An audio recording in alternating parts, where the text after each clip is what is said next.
Estamos de volta com o segundo bloco do Seu Melhor da Noite, recebendo aqui hoje o professor e administrador Carlos Coimbra. Eu não sabia que teu sobrenome era Coimbra, sabia? É, Coimbra. Eu chamava muito Carlos Denilson. Porque na verdade o sobrenome é Coimbra, Coimbra Soares, mas eu, como estou enveredando por esse caminho aí, eu acho que Carlos Coimbra fica mais sonoro. Né? O meu último nome é Rocha. Mas eu sempre falo, quando eu era Caio Rocha, ninguém me conhecia. Pois é. Quando foi Caio Mota, ajudou por causa da minha mãe, Cláudia Mota, do meu avô. E hoje em dia, não vou dizer que sou conhecido, mas 3 pessoas me param na rua. Ei, eu te vi em algum lugar. E a velha pergunta, e a velha coisa, pensei que tu era mais alto. A televisão engana muito, né? Sim.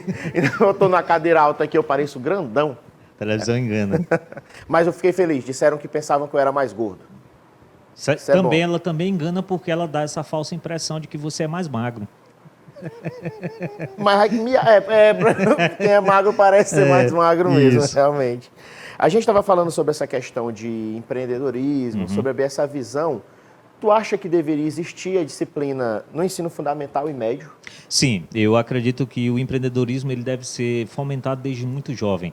A gente já estava até comentando aqui nos bastidores que nos Estados Unidos, desde muito jovem, a criança entende de matemática familiar. Ela sabe quanto o pai dela ganha, ela sabe quanto ele gasta, ela entende de orçamento, ela tem a percepção da mesada que ela vai receber. E o empreendedorismo sendo levantado muito cedo ao jovem, porque, Caio, eu vou ser sincero, eu fui conhecer empreendedorismo na faculdade, na academia, e hoje eu sou professor de empreendedorismo no Instituto Federal, que desde muito cedo o jovem está tendo essa oportunidade. Sim. Então, assim, ser empreendedor é algo necessário, não é a resolução de todos os problemas, mas é um diferencial aonde você vai deixar de pensar que o bom é só ser funcionário público, porque você tem lá a pirâmide das necessidades de Maslow, dentre elas a segurança. E qual é a segurança? É a estabilidade. Se você voltar um pouco na história, emprego público não era bem quisto, que ninguém queria, até mesmo porque ganhava-se mal, não era uma coisa agradável. Hoje não. Um concurso público, por exemplo, do TJ, se eu não me engano, teve 63 mil candidatos para 60 vagas. Olha só. Então, as pessoas hoje estão querendo essa estabilidade. E passar no concurso público não é garantia que você vai ser um bom funcionário. Isso aí é o que mais tem. Não é garantia, porque você se esconde atrás da estabilidade. Depois dos 3 anos você está estável, você só é demitido se houver um processo administrativo ou dentro daquilo que a lei rege, que é a 8.663, né? Então, a partir daí, você se esconde atrás daquilo.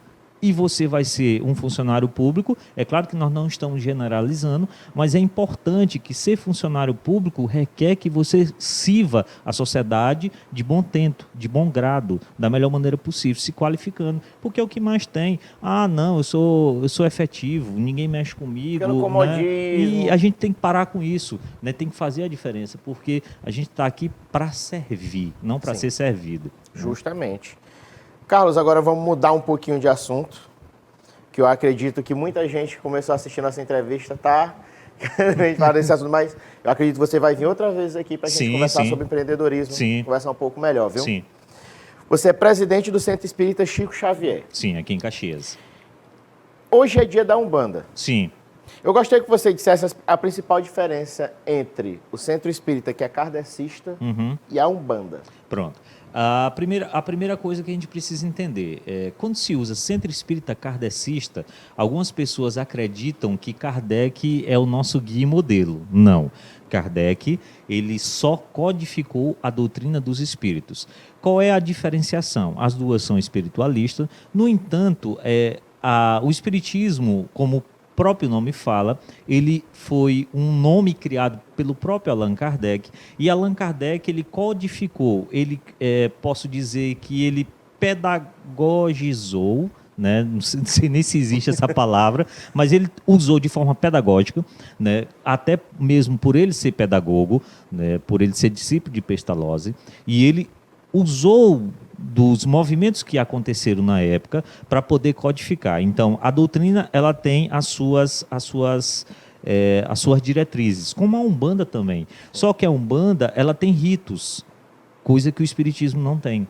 O O Espiritismo ele é composto do seu Pentateuco kardeciano, que são 5 obras básicas, que é o primeiro livro, que é o Livro dos Espíritos, o Evangelho segundo o Espiritismo, o Céu e o Inferno, a Gênese e o Livro dos Médiuns. Cada um tem uma perspectiva. A doutrina espírita, ela tem um tripé. Ela é filosofia, ela é ciência e ela é religião.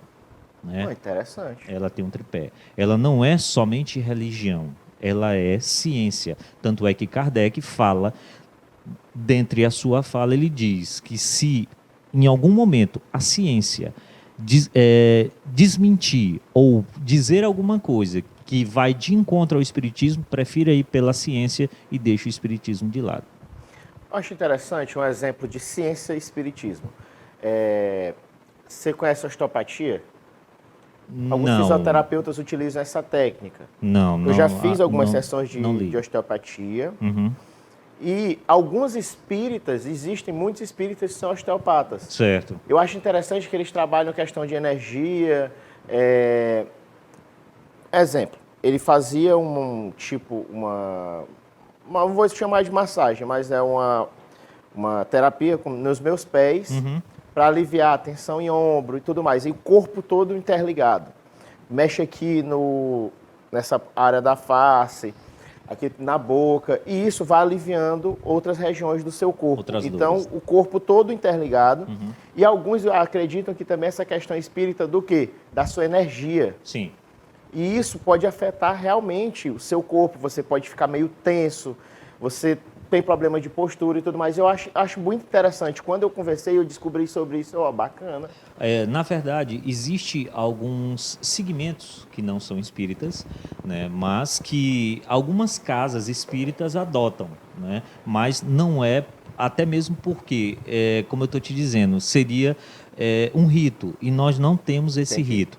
A única coisa que tem na casa espírita é o passe, que é uma troca, uma transfusão de energia. Explica pra gente o que é o passe. O passe, na verdade, como nós falamos, é uma troca de energia onde não é um rito e, ao mesmo tempo, porque você tem a imposição das mãos, aonde nós somos energia. A própria física quântica procura nos explicar isso através das energias, onde você é o condutor. Você recebe uma energia e passa aquela energia através das suas mãos.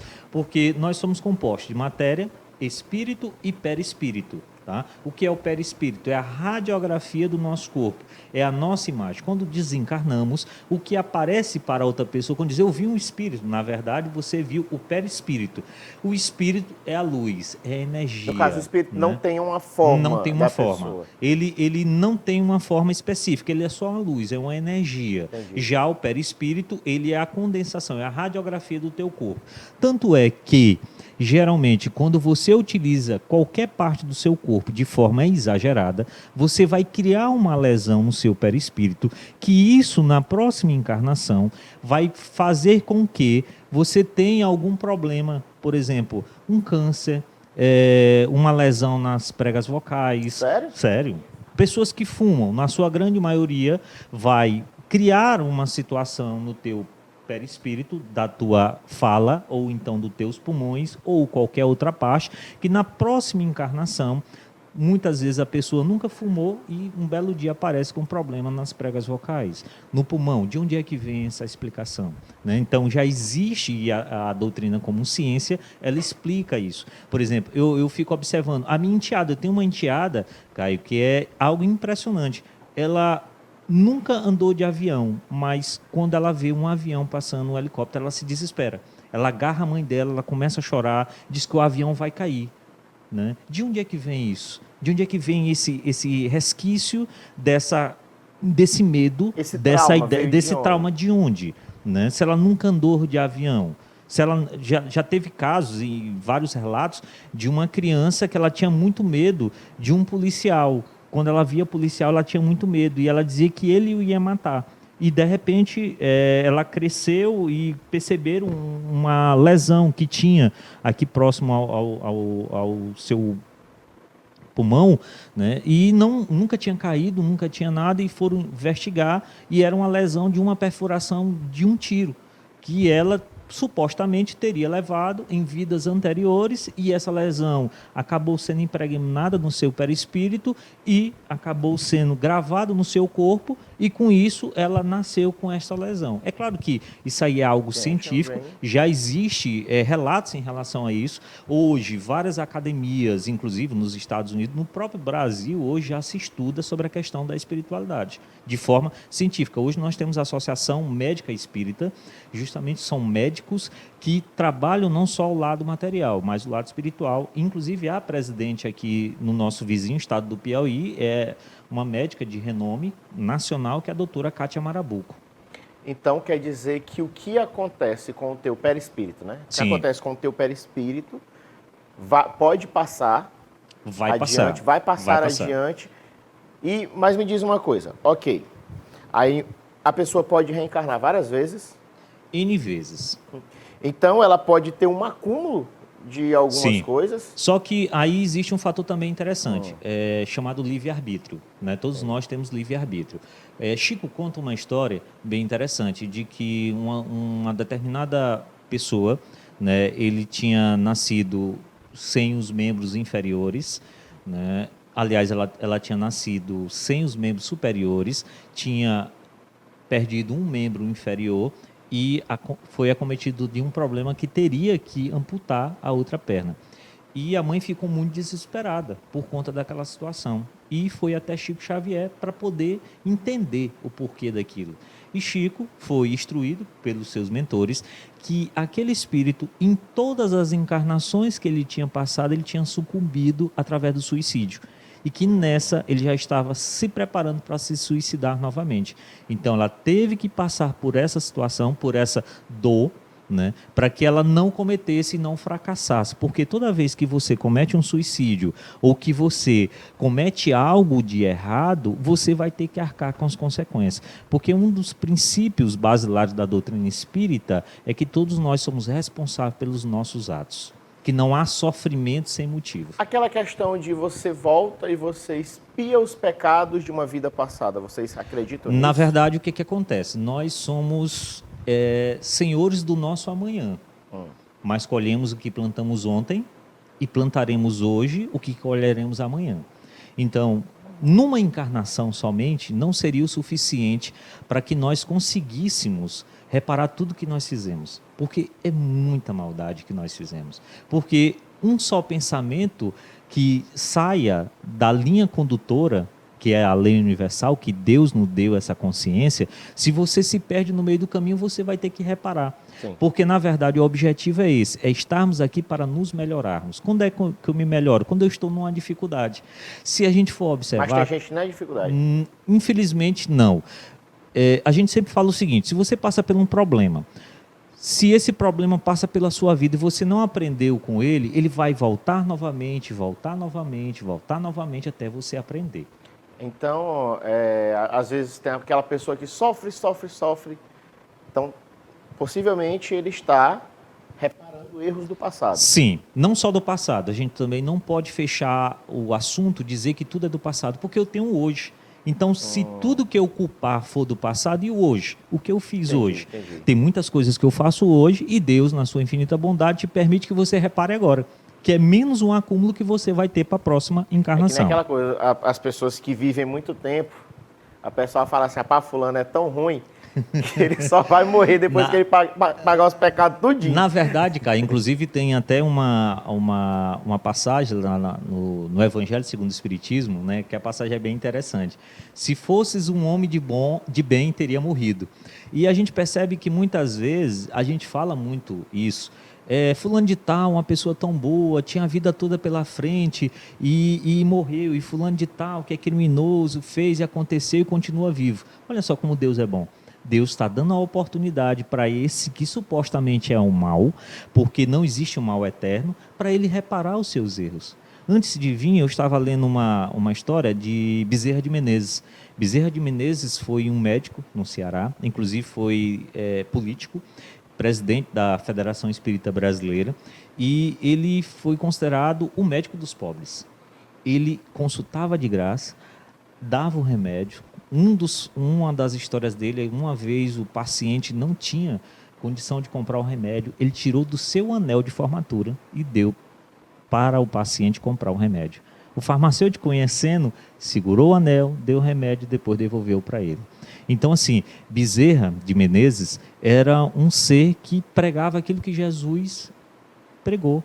Como nós temos vários exemplos, não estamos aqui para dizer que o Espiritismo é a salvação, que o Espiritismo é a melhor religião do mundo, mas ela te faz pensar, porque nós acreditamos no porvir, nós acreditamos num Deus bom, num Deus justo que vai te dar tantas oportunidades até você estar melhor, porque nós fomos criados para a perfeição.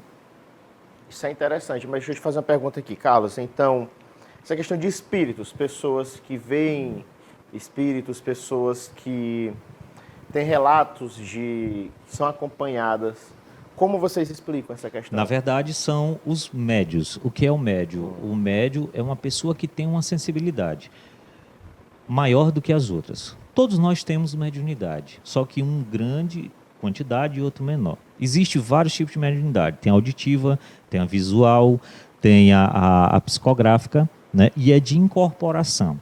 A de incorporação é quando você conversa com o espírito. Na verdade, eu estou conversando com o espírito agora. Você é um espírito encarnado. Eu sou um espírito encarnado. Porque a gente precisa entender que nós não somos isso. Nós estamos nisso. Porque nós não somos eternos aqui. Um dia nós vamos partir. Esse é o princípio. Então, essas pessoas que têm a mediunidade, elas têm a capacidade de ver aquilo que os outros não veem. O próprio Allan Kardec, cientista, né, ele não acreditava em espíritos quando surgiu com o fenômeno das mesas girantes. O que era? Na verdade, vários fenômenos apareceu em várias partes do mundo e principalmente lá na França, aonde as pessoas se reuniam para ouvir perguntas e respostas e as mesas respondiam. Tipo aquela tábua Ouija, Ouija. Existe algumas brincadeiras que são altamente perigosas. Tinha aquela do copo. Sim, são altamente perigosas. Inclusive teve um caso agora há pouco tempo em Parnaíba, onde 4 moças fizeram invocação, que é algo muito sério. Para que isso aconteça, há necessidade de ter um médio, e muitas vezes ela não sabe que ela é médio, e a entidade se aproveita dessa oportunidade. As 4 jovens tiveram um impacto muito grande, acabaram incorporando. Incorporar não é entrar, porque aí fere a física. 2 corpos não podem ocupar o mesmo lugar no espaço. O que é que o espírito faz? Ele se aproxima. Se ele vai falar, ele usa tuas pregas vocais. Se ele vai escrever, ele usa a energia. Não entra no teu corpo, não ele tem usa como. A energia dele. Só a energia, nada mais do que isso. Então, nessa perspectiva e nessa percepção, então Kardec, ele começou a perceber essa situação. E ele foi como um cientista para verificar. E as perguntas eram feitas e as mesas davam resposta, como através de pancadas. E várias outras situações que aí ele começou a usar métodos para que ele começasse a investigar essa situação. Tu termina de explicar para a gente já, porque a gente vai para mais um intervalo e daqui a pouco a gente volta com mais Melhor da Noite.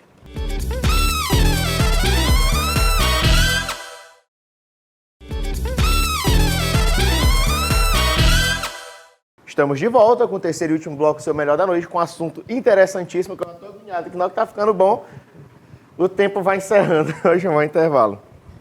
Mas sim, então você estava me explicando que Kardec fez esse estudo desses fenômenos para entender melhor. Para entender melhor. E quando começou a eclodir, ele usou a metodologia científica.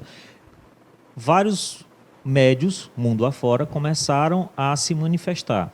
E com isso, Kardec, usando da pedagogia, ele fez um livro, que é o seu primeiro livro, que é o Livro dos Espíritos, que é composto de 1.108 perguntas. Perguntas e respostas. E ele perguntava o mesmo assunto para todos os médios. Olha só como foi trabalhoso naquela época, 1865. Tá? Kardec, na sua primeira pergunta, ele pergunta: que é Deus? Ele não personifica, ele não pergunta quem é, e sim que é Deus. Mandou para todos os médios e todos mandaram a mesma resposta. Olha só, todos os médios que nunca se viram, nunca se falaram, nunca se comunicaram, mandaram a mesma resposta. Causa primária, inteligência suprema, Senhor de todas as coisas. Olha só. Então, daí ele começou a fazer a metodologia da doutrina espírita. O Livro dos Espíritos, ele completou 160 anos. Lá já se falava de clonagem. coisa que nem se pensava fosse falar de clonagem um dia desse. Se você procurar no Livro dos Espíritos, ele já falava sobre clonagem. Então, assim, é um trabalho muito científico, muito didático, até mesmo porque ele procura explicar, o Livro dos Espíritos procura explicar essa comunicabilidade com os espíritos. A Gênese, todo o início do mundo, né? O Livro dos Médiuns é o que é um médium, quais são os tipos de mediunidade que você tem. O Evangelho é a parte moral que tem dentro do Evangelho, né? E o céu e o inferno é justamente essa concepção de céu e inferno, que nós, enquanto espírita, não acreditamos que existe. E sim, é um estado. Como né? essa questão de você reencarna várias vezes, aí tem um momento que você, encerrou as suas reencarnações, agora você vai subir aos céus. Ou o que a pessoa faz que ela é levada ao inferno? É isso que a gente perguntar. Na verdade, nós, por acreditarmos nesse Deus bom e justo, nós não acreditamos em céu e inferno, que na verdade céu e inferno nada mais é do que um estado de espírito. O céu e inferno, e quem retrata muito bem isso aí, é o livro de André Luiz, chamado Nosso Lar, que inclusive virou filme, aonde ele fala que, na verdade, existe vários segmentos, aonde são as chamadas colônias espirituais. Dentre elas, existe uma colônia que é o Nosso Lar, aonde você não está lá somente por estar, mas você está aprendendo, você está se melhorando. E quando você tem uma vida desregrada, você não vai para o inferno eterno, você vai para um local chamado umbral, aonde você vai reparar os seus erros, até você ter a oportunidade de reencarnar. Como é a reparação desses erros? Voltando para a Terra. Enquanto espírito encarnado, e você vai ter a oportunidade. Porque se você fez na carne, você tem que aprender na carne. Algumas perguntas, Caio, são bem interessantes, como diz assim, mas eu não lembro. Graças a Deus que você não lembra. Porque já pensou, imagine só, uma mãe com um filho dando de mamar e de repente ela lembra que aquele filho que ela tanto ama, que ela tanto gosta, que ela está amamentando naquele momento, foi o seu assassino em vidas passadas. Já pensou? Teve um caso que houve repercussão em nível nacional. Foi a morte de um garoto que, no momento do assalto, ele foi arrastado pela cidade. Os bandidos acabaram não o percebendo e ele ficou empendurado. E causou comoção muito grande no país de uma forma geral. Nisso, esse espírito depois se comunicou, dizendo que, na verdade, o que tinha acontecido era uma programação, de que em outras vidas, no tempo anterior, no tempo pretérito, ele adorava ver as pessoas sendo arrastadas naquelas carruagens, né? E ele se comprazia em ver aquilo. Então ele teve a oportunidade, Deus, na sua infinita misericórdia, lhe deu a oportunidade dele voltar e reparar. Porque a gente só repara quando a gente sente. Agora tem muita gente, tipo, se tu chegar e falar isso, absurdo, isso é loucura. Infelizmente, mas a gente sempre parte do princípio que cada um está onde deve estar, né? Eu era de um determinado segmento religioso. Houve algumas indagações aonde eu não consegui resposta e hoje eu sou espírita e estou muito bem aonde eu estou, respeito todas as religiões, porque eu acredito que toda religião te conduz a Deus, porque o foco principal é esse. O bom do espiritismo é porque nós não fazemos prosélitos, nós não queremos adébitos, cada um que está lá está pela consciência. E Kardec fala uma coisa bem interessante, que a verdadeira fé é aquela que pode encarar a vida em qualquer face da humanidade. Então, nós temos uma fé raciocinada, não uma fé cega. A gente não acredita porque fulano Beltrano disse, mas porque a gente vai lá, estuda e comprova. Muitas pessoas dizem assim, Kardec ele foi só a pessoa que elencou a doutrina espírita, mas nós temos vários outros nomes. Chico Xavier, ao longo dos seus 92 anos de idade, com a 4ª série do primário, escreveu 430 obras, vendeu mais de 50 milhões de exemplares, traduzida para mais de 20 línguas, nunca ficou com um centavo. Vivia com a sua aposentadoria de funcionário público.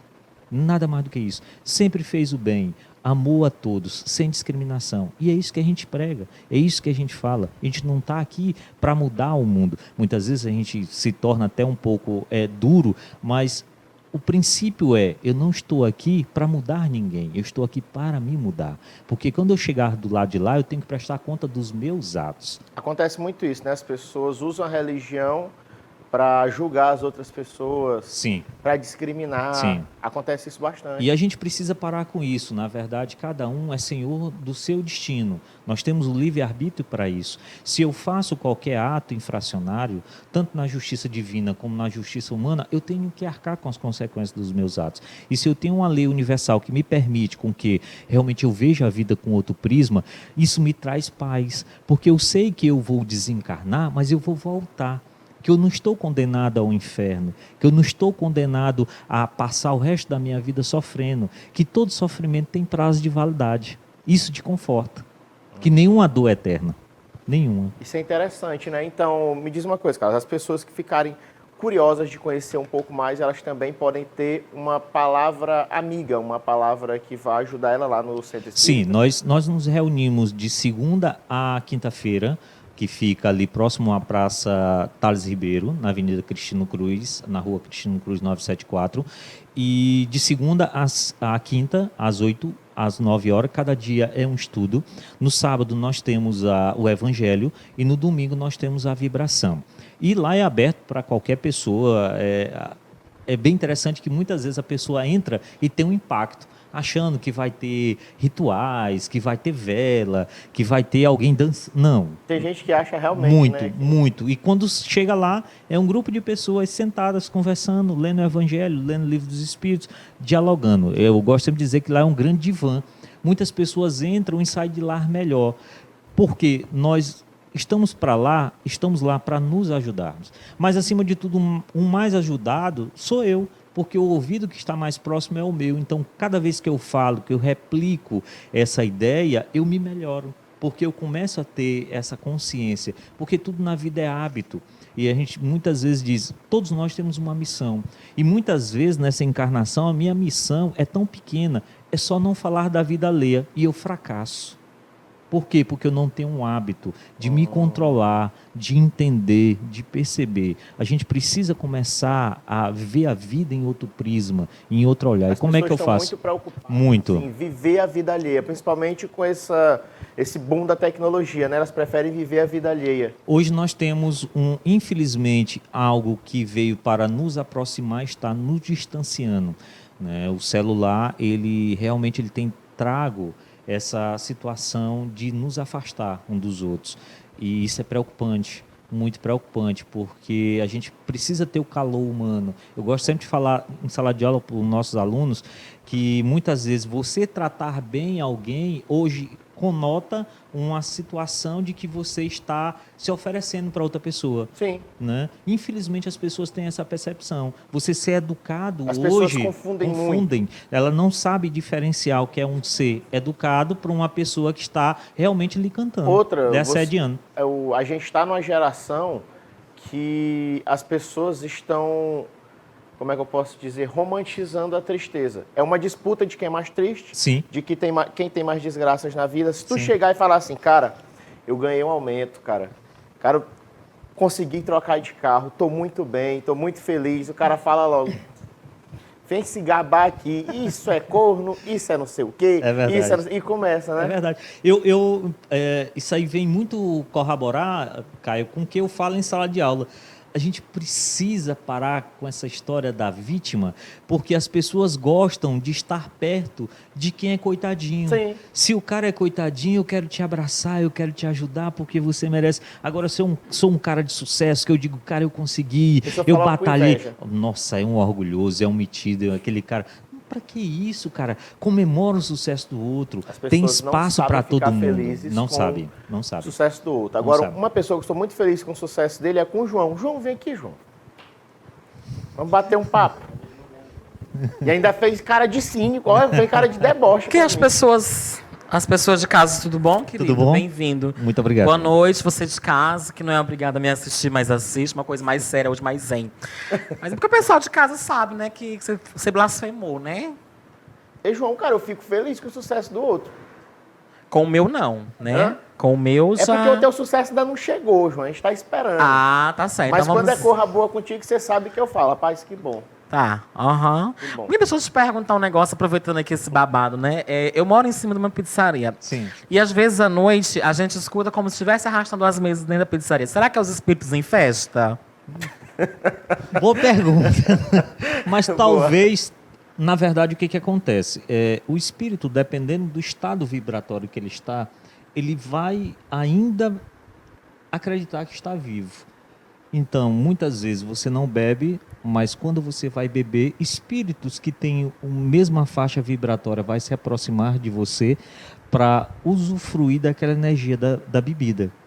Por isso que tem pessoas que sabido, bebem... né? Eu vou pagar a minha bebida, né? E ele vai se beber, aproveitar. vai se aproveitar. Rapaz. Inclusive tem uma cena do filme Ghost que fala justamente sobre isso, daquele espírito que consegue mover os objetos, porque precisa-se ter um médio de efeito físico para que ele possa condensar, porque o que é o espírito? Ele é uma energia. Se ele é uma energia, ele tem que aproveitar a energia do médio para ele poder fazer essa situação.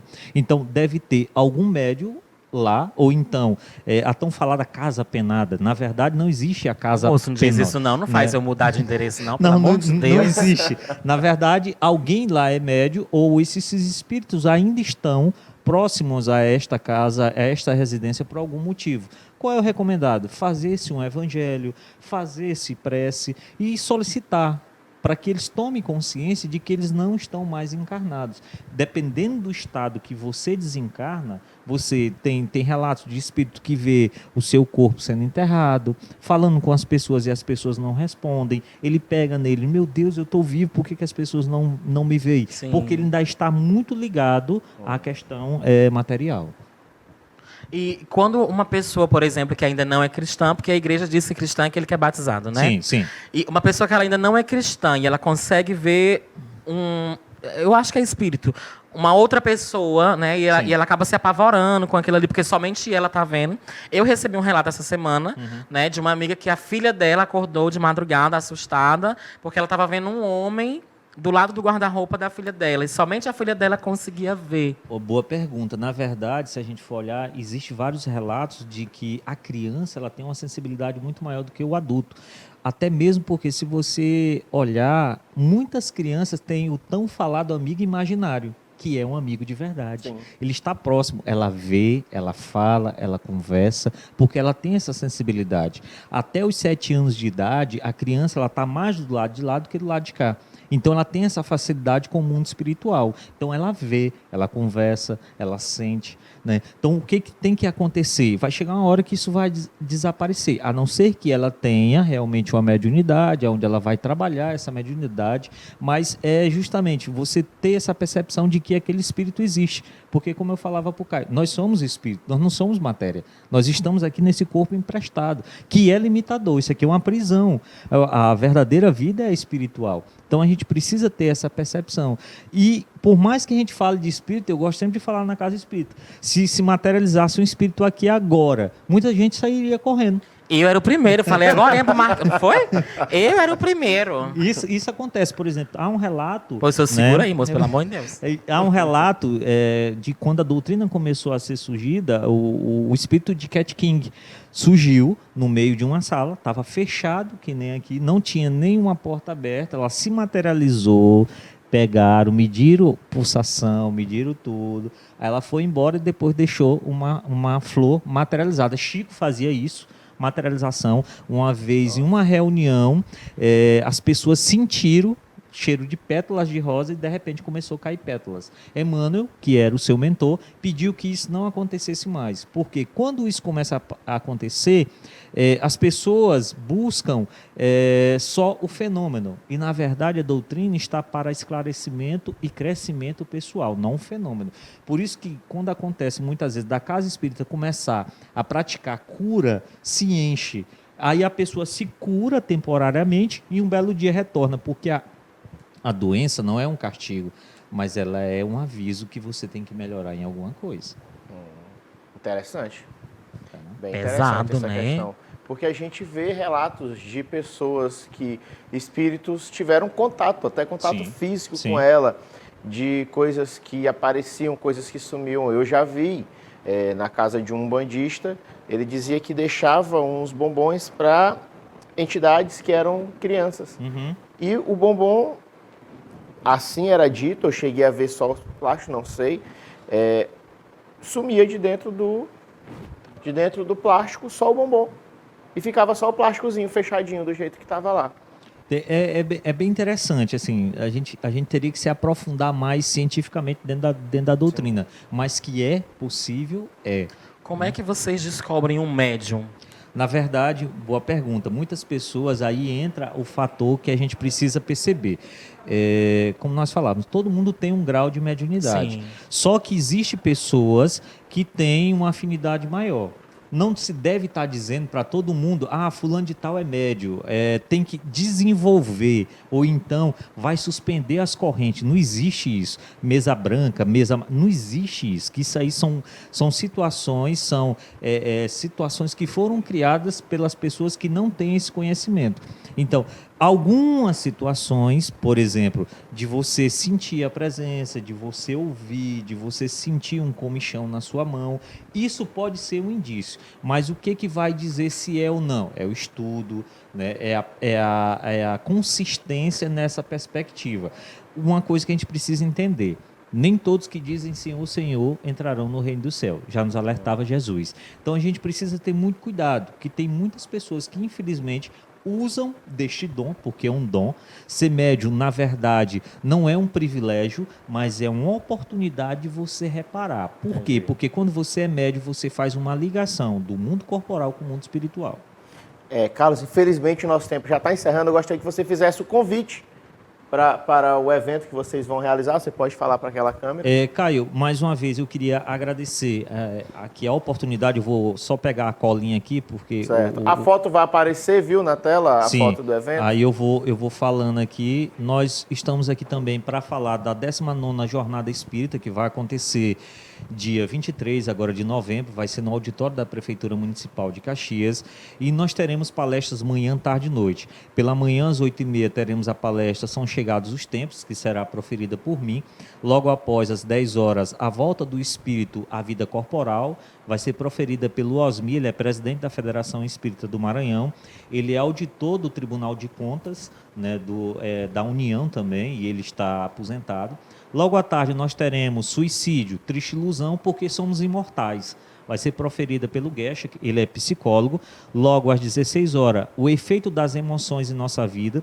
Nós vivemos hoje uma era de pessoas deprimidas, segundo a Organização Mundial de Saúde. Até o próximo ano, a depressão vai ser a doença mais impossibilitante que vai ter, que vai afastar as pessoas do trabalho. Vai ser proferida pelo Bernardo, que é psicólogo, e à noite a contribuição do Espiritismo para um mundo melhor, que vai ser proferida por Fábio Carvalho, ele que é defensor público da cidade de Imperatriz e vai estar conosco. Então vai ser um dia todo repleto de muita informação, vai ter momento de palestra e depois perguntas e respostas. Onde é que vai acontecer? Vai acontecer dia 23, a partir das 8 horas da manhã, no auditório da Prefeitura Municipal de Caxias. Então, gente, fica aí o convite para todos vocês. Carlos, muito obrigado. Assunto interessantíssimo.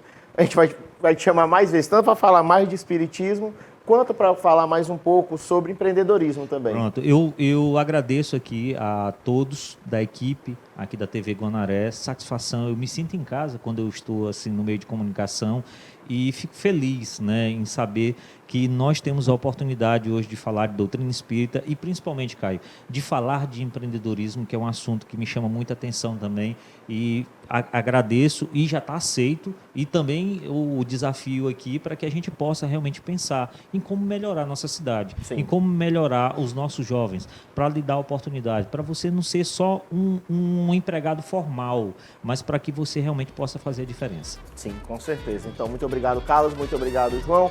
Gente, a entrevista foi tão interessante que o tempo correu aqui, a produção já tá para me bater. Então, até a próxima. Muito obrigado a vocês ficarem aqui com a gente até agora. Uma boa noite.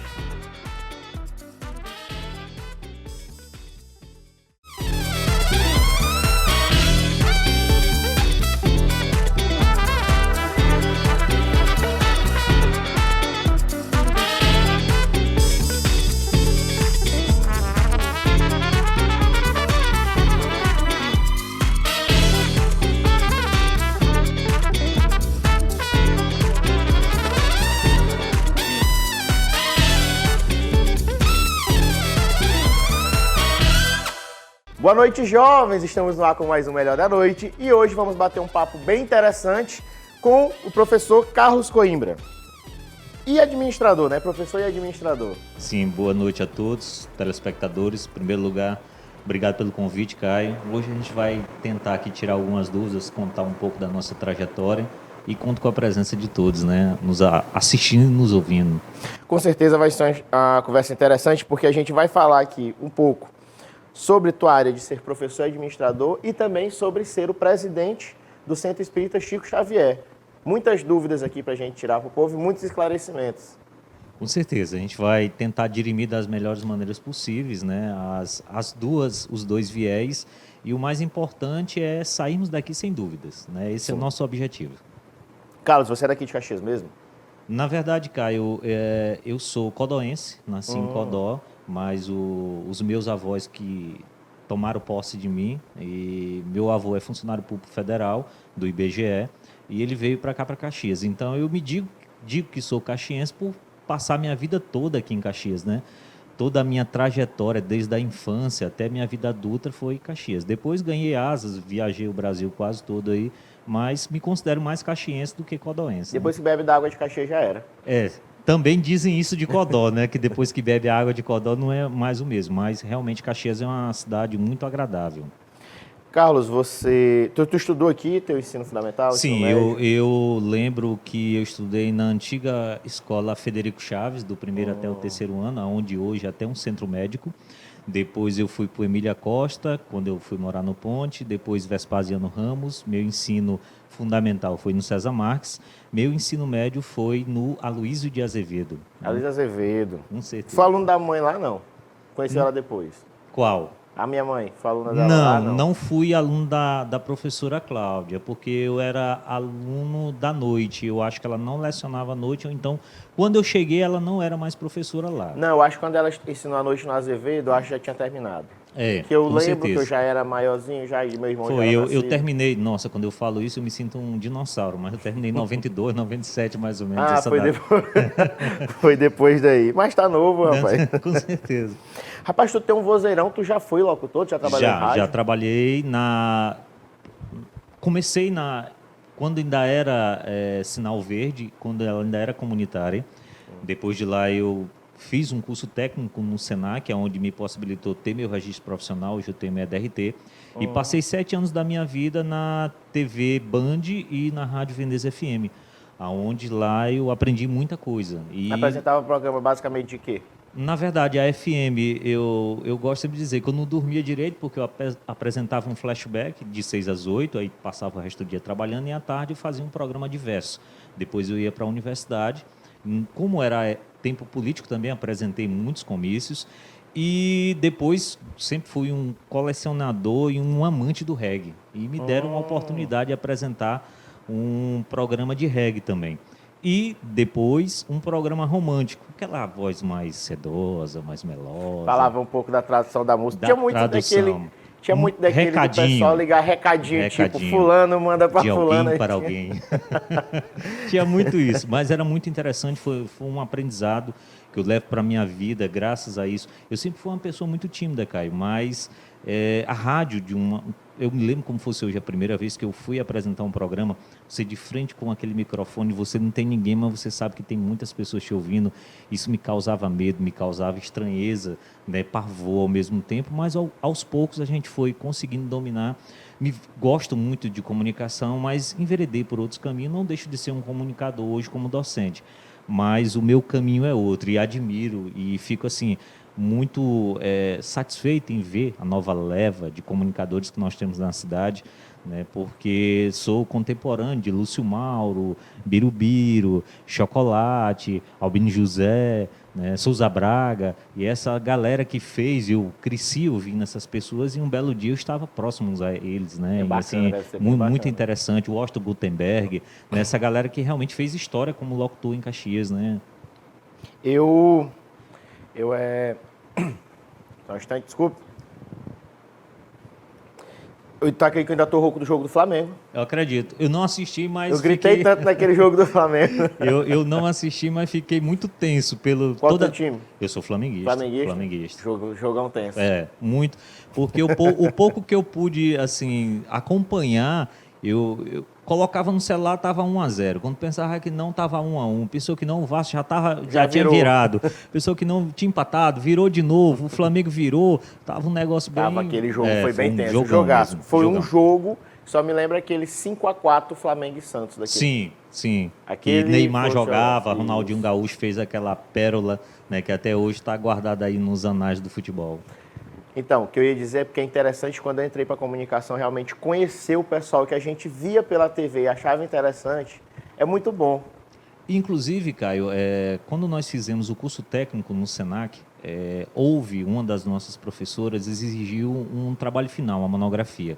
Cada equipe foi dividida, né? E lá eu tive presente com, como falei, Juliana, que era da Mirante, hoje é professora da Universidade Federal, se eu não me engano, em Minas Gerais, o Austin Gutenberg, deixa eu ver quem mais, o Mano Santos, meu Deus, era tanta gente boa, e cada um fez uma história, né? E nós fomos, na época, nós gravamos um piloto de telejornal. Colocamos o Evandro José e o Austin Gutenberg, fizemos o roteiro, fizemos várias matérias. Na época, a Mirante era em Timon, a matriz da Mirante. Fomos lá entrevistar o Davi Pérez. Fizemos uma matéria onde gravamos na fita VHS e a edição era de uma fita para outra. Você já imagina ter o tempo do corte, fazer direito. E ficou bacana, muito bacana. Rapaz, era um trabalho enorme, viu? E na rádio, que era nas faladas caceteiras, onde você tinha uma programação, onde você tinha que respeitar aquela lista de músicas. Você não podia tocar uma música que não tivesse na lista, né? Era bem mais selecionado. Hoje não, você tem o advento do computador, facilitou demais a vida do locutor. Hoje o cara canta sem saber cantar. Não, pois é, eu até botei isso, que hoje o problema do pessoal hoje em dia é que todo mundo acha que pode cantar. Sim. Bota um efeito e acabou. Você não precisa ter voz, né? O maior exemplo é o Caneta Azul, né? Que fizeram uma mesclagem da música dele, ficou até interessante, né? Pois é, o cara faz um efeito, joga uma batidazinha, muda Pronto. tudo. Aí o cara realmente aparece como cantor, mas cantor com voz, com compasso, hoje é muito mais complicado. Hoje a gente está muito carente da boa letra, da boa música. Eu falo até para os meus alunos que, na verdade, a gente evoluiu em alguns fatores e retrocedeu em tantos outros. E eu acredito que a música hoje está muito carente. Muito, bastante. E quem realmente faz música boa, às vezes não tem o espaço não tem suficiente. Eu sou até a favor da Marisa Monte ter a postura que ela tem, que ela não anda em televisão, ela não anda se expondo, porque ela tem o estilo dela. E quem ouve Marisa Monte é porque gosta de uma boa música, né? Aprecia uma boa música. E, infelizmente, hoje, nós estamos muito carentes de boas músicas, de boas letras, né?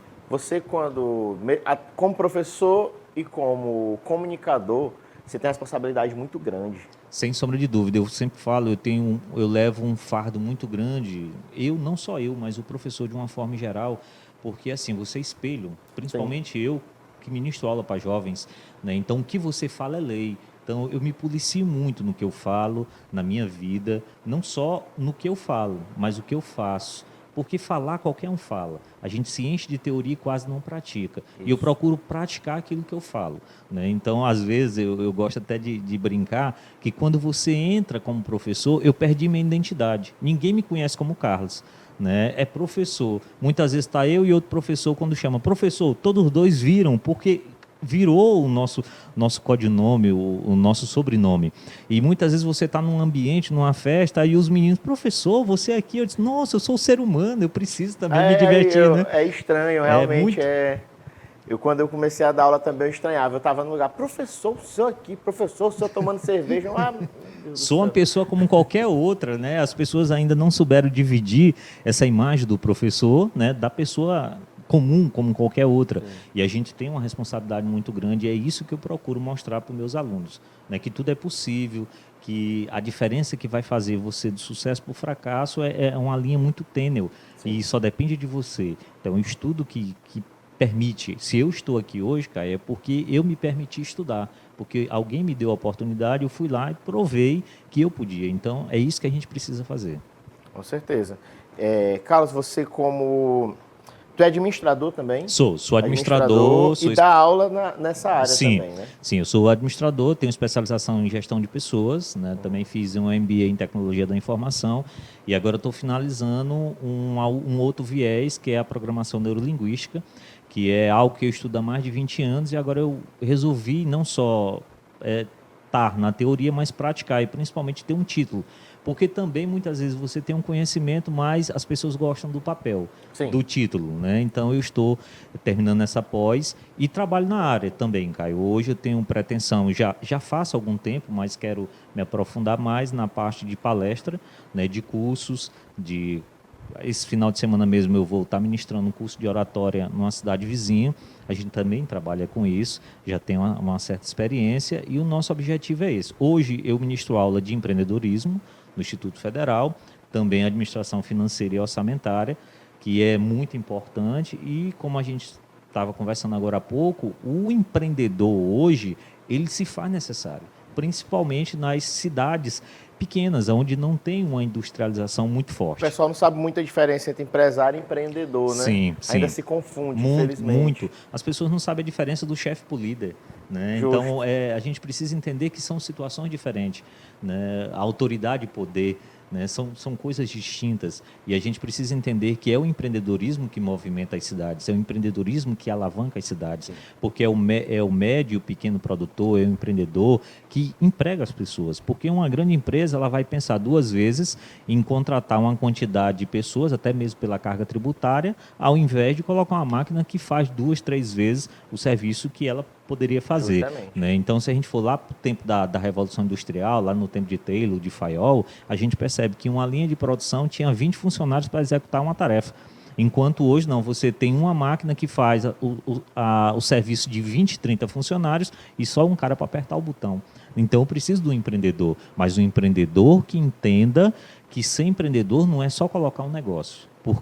E a gente tem muito esse estigma, essa mania. Fulano de tal está ganhando dinheiro, eu vou botar uma empresa igual a ele. Justamente. E vai quebrar os dois. Porque ele não analisou o mercado, ele não fez pesquisa mercadológica, ele precisa entender. E outra coisa, Caio, que precisa tirar da cabeça de você que quer ser empreendedor. Empreendedor não é para ganhar dinheiro, empreendedor é para estar bem. Né? O dinheiro é consequência. Se você colocar qualquer negócio pensando no dinheiro, você já vai quebrar. Aqui está acontecendo muito em Caxias, as pessoas estão montando negócios pensando em quebrar o outro. Não, você é concorrente dele por causa disso. Acontece muito, eu estou vendo demais. E como eu estou dentro dessa área também, que a gente tem um grupo, que é o Grupo Start, que a gente trabalha isso sem cobrar nada. A gente dá palestra, a gente organiza curso, mini curso, oficinas, tem uma parceria muito grande com o Sebrae. Porque a nossa intenção é só repassar o conhecimento.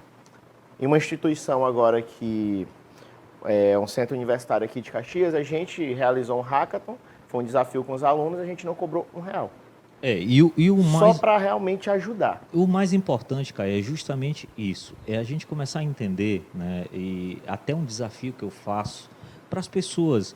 Vamos criar grupos de estudos, vamos ver como é que está a economia da cidade.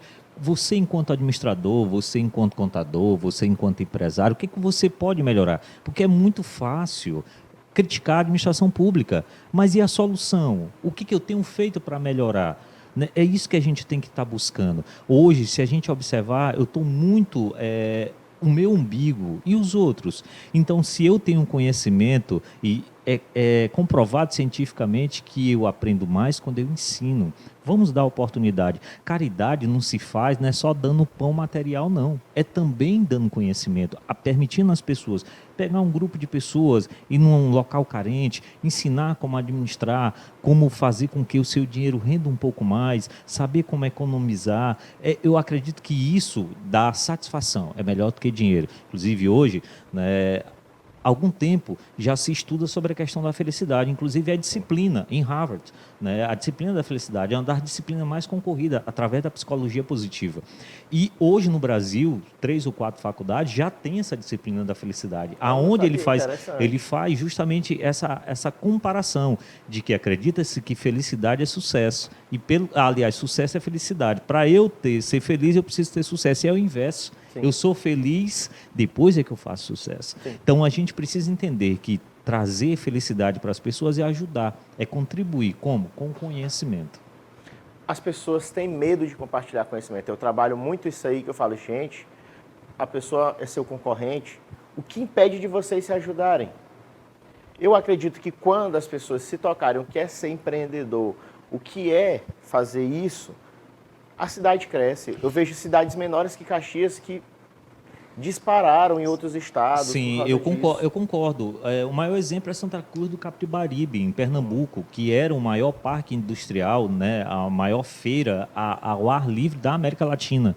E eles se uniram, e hoje eles são referências, né, justamente. A última vez que eu fui lá, tinha mais de 1.000 ônibus de pessoas que saem do Brasil todo para comprar confecção e revender.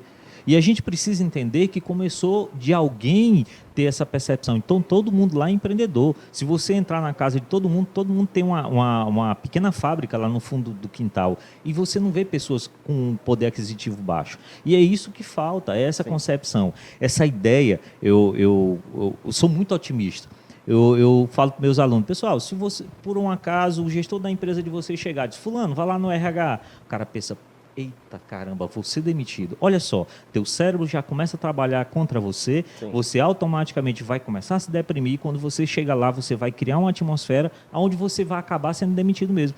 Ninguém pensa, quando fulano, vai no RH, oba, vou ganhar uma promoção. Dificilmente as pessoas pensam dessa forma, porque nós somos pessimistas, nós somos vitimistas, a gente vive esse mundo da vítima, do coitadinho, e a gente precisa parar com isso. Tá ruim, tá, beleza, o que é que eu posso fazer para melhorar? A gente se foca demais no problema e esquece de ver a solução. As pessoas hoje em dia se auto-boicotam demais. Muito. Na verdade, as pessoas têm infelizmente, a âncora do pessimismo, né, do coitadismo. E a gente precisa acabar com isso, né? Quando a gente tem essa percepção, essa ideia de que a gente é aquilo, e isso foi Henry Ford que falou, que você é o que você pensa, que se você acredita que você pode, você está certo, se você acredita que você não pode, você também está certo, você percebe que tudo depende de você. Se você não tem a oportunidade, cria. Né? Mas não fique sendo vítima. As pessoas preferem, na dificuldade, ficar pior do que criar oportunidade. E, acima de tudo, sempre encontrar um culpado externo e nunca você. Justamente. Aí, o papo está muito interessante, mas a gente vai para o intervalo e já a gente volta com mais Melhor da Noite.